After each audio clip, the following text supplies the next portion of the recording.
right. So today we're going to be looking into the treadmill.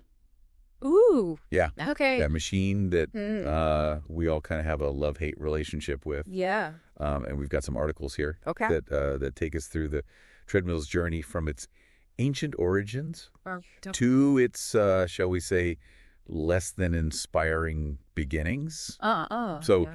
get this, the treadmill wasn't always about fitness. Interesting. It has a past that is shrouded in, well, torture. Wow. Okay. Yeah, so buckle up because we're going to uncover how this contraption evolved All right. from a punishment device to the modern marvel we see today. You know, it's funny how an object we associate with health and well-being actually has roots in hard labor. Right. And even punishment.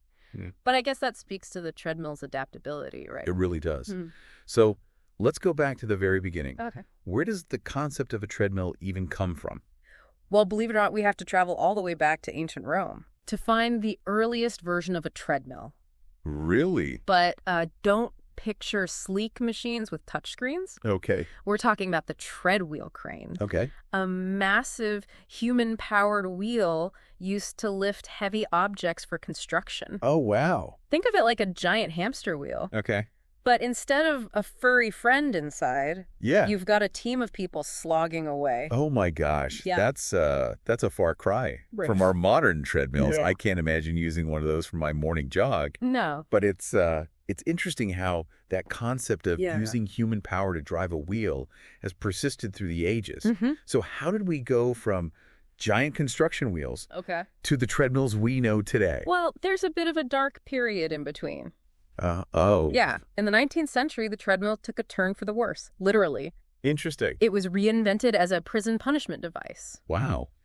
Sir William Cubitt, a British engineer, designed what he called the treadmill, a grueling contraption designed to exhaust and break the spirits of prisoners. It sounds more like a torture device than a fitness tool. Yeah. Tell me more about this treadmill. Well, it wasn't anything like the treadmills we see in gyms today. Okay. Picture a large wooden wheel with steps around its circumference. Prisoners would climb these steps for hours on end, often for very minor offenses. Jeez. It was brutal. Wow. Some prisoners were forced to climb the equivalent of 13 Empire State Buildings every day. That's just inhumane. Yeah. And to think this was considered rehabilitative at the time? I know. Did anyone speak out against this cruel practice? Well, you might be familiar with the famous poet Oscar Wilde. He was imprisoned for gross indecency and was subjected to the treadmill as part of his punishment. Wow. He wrote about the experience, describing the sheer terror he felt and how the endless climbing seemed to crush the spirit of every man forced onto it. Wow. It's chilling to think that something designed for exercise was used in such a cruel way. But eventually this dark chapter in the treadmill's history came to an end, right? Right. By the early 20th century, the use of treadmills for punishment had largely faded. Okay. And as we moved further into the century, Yeah. a completely different application for the treadmill emerged. Okay. One focused on health. Okay. This is where Dr. Robert Bruce enters the picture. Wait. In the 1950s, he was instrumental in developing the medical treadmill, Okay. primarily for cardiac stress tests. Gotcha. This was a pivotal moment Yeah. because it marked the shift of the treadmill from punishment Right. to a tool for diagnosis and understanding the human body. So this is where we start to see the prototype for the modern treadmill. Yeah. What made Dr. Bruce's approach so groundbreaking? Well, his innovation was in recognizing that the treadmill could be used to carefully control and monitor a person's exertion levels. Okay. By adjusting the speed and incline of the treadmill, doctors could observe a patient's heart function during exercise, Okay. allowing them to detect potential problems. Gotcha. His method, known as the Bruce protocol, Oh, yeah. is still widely used today. That's incredible. Yeah. The Bruce protocol, it's like a piece of treadmill history, is still alive and running today. Exactly. It's amazing how this once dreaded device became a crucial tool in cardiology. Yeah. But the story doesn't end there. Okay. In the 1960s, thanks to a growing interest in fitness, Yeah. the treadmill truly began its journey to becoming Okay. the exercise icon we know today. This must be where jogging enters the picture. You got it. I've heard that The rise of jogging played a huge role in popularizing the treadmill. You're absolutely right. Okay. Dr. Kenneth Cooper's book, Aerobics, became a bestseller. Yeah. And suddenly, everyone was lacing up their running shoes. This sparked a demand for a way to run indoors. Okay. Regardless of the weather. Yeah. And that's when Bill Staub, a mechanical engineer inspired by Cooper's work, created the Pacemaster 600, the first commercially successful home treadmill. So from giant hamster wheels to prison punishment. It's been quite the journey. Wow. And this coincided with the rise of gyms, where treadmills became a staple. Right. So the treadmill was suddenly everywhere, both in homes and fitness centers, cementing its place as a symbol of a healthy, active lifestyle. Right. But this widespread adoption also brought with it a certain ambivalence. You mean the treadmill phenomenon? Exactly. Yeah, I think we've all experienced that feeling at some point. Yeah. But before we get into the love-hate relationship we have with treadmills, let's take a quick break. All right. We'll be back soon to explore how the treadmill continued to evolve in the late 20th century and beyond. Sounds good. Welcome back to our deep dive into the history of the treadmill. Before the break, we were talking about how the treadmill went from ancient construction tool to prison punishment device. That's pretty remarkable. And finally emerged as a fitness tool. Yeah. Thanks to the jogging craze and the rise of gyms. It's incredible how the treadmill has been reimagined and repurposed throughout history. Yeah. You know, reflecting changing societal attitudes towards work punishment and health. It's fascinating. But what's really fascinating is that even as treadmills became popular, they also developed a bit of a reputation for being, well, boring. Oh, absolutely. Right. The treadmill nickname is well-earned. Yeah. I think we've all experienced those moments of staring at the wall. Totally. Counting down the minutes on a treadmill. Ugh. Yeah, it can feel like a real mental battle sometimes. Yeah. Why do you think that is? Why is running on a treadmill so often associated with boredom? Well, part of it might be the lack of sensory stimulation. Okay. When you're outdoors, you're surrounded by changing scenery, fresh air, and the natural variations in terrain. Right. But on a treadmill, you're essentially stuck in one place. Yeah. With a limited field of vision. Yeah. It's a much more controlled and predictable environment. Right. Which can feel monotonous for some people. That makes sense. Yeah. It's like our brains crave novelty and stimulation. Yeah. And the treadmill, in its simplest form, doesn't really provide that. No, not really. But it seems like companies have been trying to address this issue. They have. What are some of the ways they've tried to make treadmills more engaging?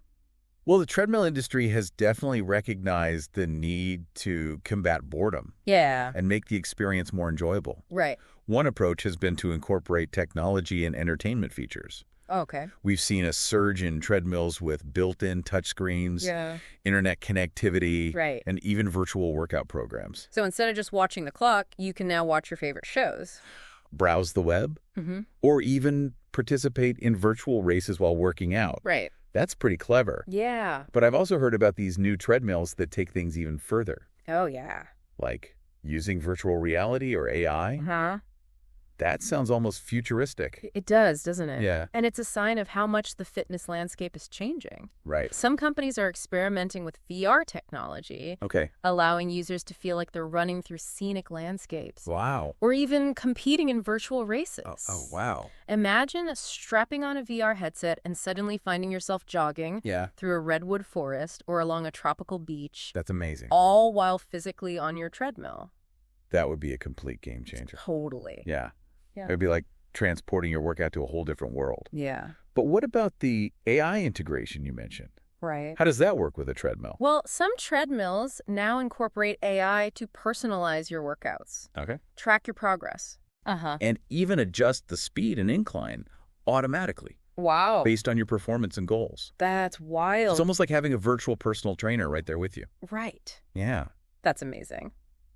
It sounds like these AI-powered treadmills could really help people stay motivated. Yeah, for sure. Then on track with their fitness goals. Definitely. But it also brings up some questions for me. Okay. Like, how does all this data collection affect our privacy? Right. Are we sacrificing our personal information for the sake of a more personalized workout? That's a crucial question. Yeah. And one that we need to be thinking about carefully. Yeah. As treadmills become more integrated with technology, they're collecting an increasing amount of data about our bodies, our fitness habits, and even our location if we're using GPS-enabled features. Right. So it's essential for companies to be transparent about how they collect, use, and protect our data. Right. We as consumers need to be informed. Yeah. And ask the right questions before we share our personal information.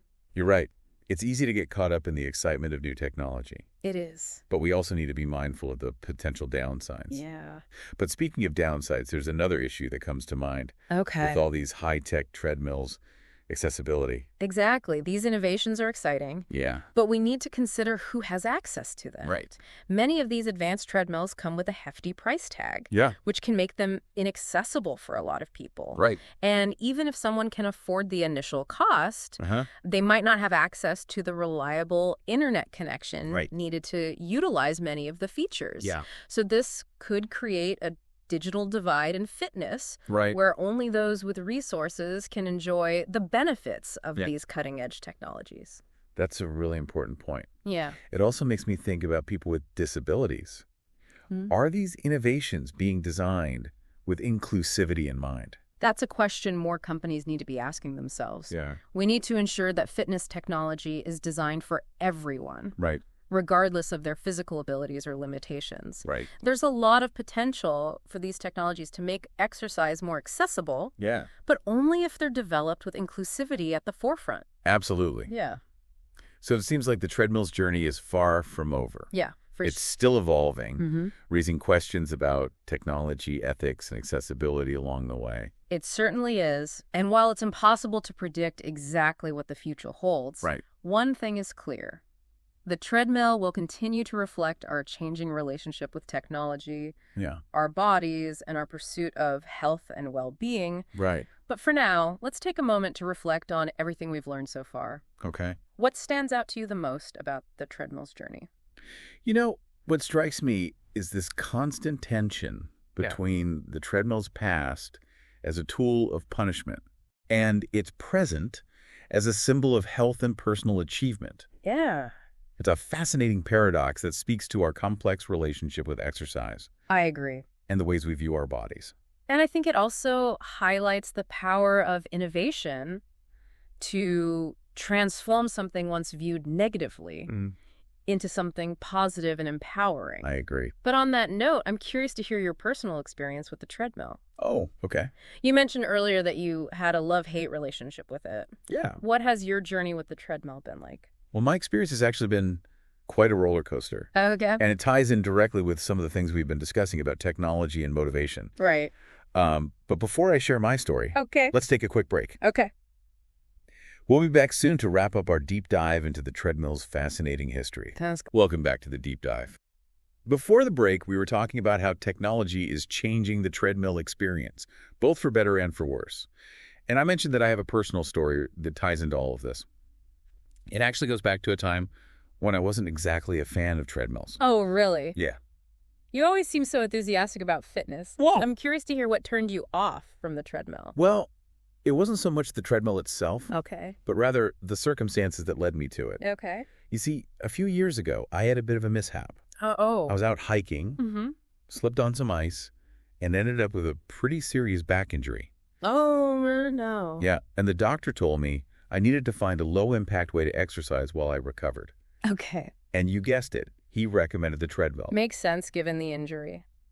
But I imagine going from exploring the great outdoors to being confined to a treadmill was quite a shift. It was a huge adjustment.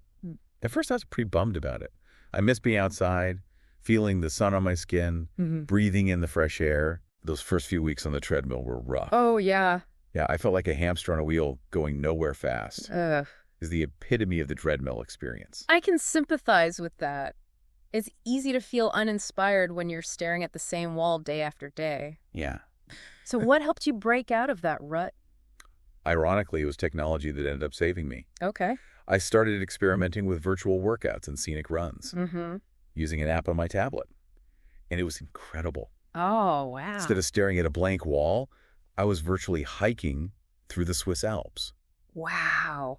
exploring the streets of Tokyo, even running alongside a pack of huskies. Wow. Through snowy landscapes. So you found a way to bring the outdoors in, at least virtually. Exactly. That's a great example of how technology can enhance the treadmill experience and combat the boredom factor. It completely changed my perspective on treadmills.